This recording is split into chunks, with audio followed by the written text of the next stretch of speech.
Ингээд чи аль болох олон хүнд хэрэгтэй юм хийх тусмаа тэ чи илүү санхүүгийн хувьд эрхчлүүлдэг болно.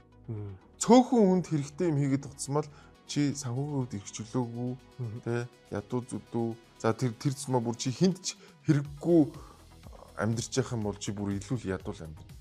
Чи хүнд хэрэгтэй л юм хийгээд тусмаа л энэ чөлөө зах зээлийн зарчим шүү дээ.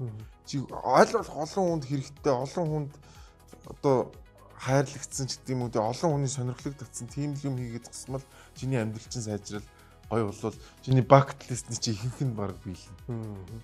Чи бакет листээ би одоо биелүүлмээр байх юм бол олон хүнд хэрэгтэй юм хийж амьдрах хэрэгтэй. Би ер нь хэр их хүнд хэрэгтэй юм хийгээд байгаагаа хармаар байвал банкныхаа данс тэ сарынхаа орлогыг л харчих. Тэгэл тэр чинь л чиний одоо хэмжүүршүүл.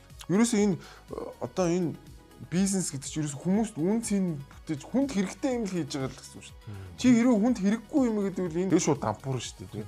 Зах зээл чи амар гоо шудрах шууд. А чи хүнд хэрэгтэй юм хийгээл хүнд үн цэнтэй юм хийгээл ах юм бол чи улам өсөөл, дивжээл, баяжаал, улам гоё болоод, улам хөөрхөн болоод тэ улам гоё интерьер нь гоё болоод тэ ингээл явна.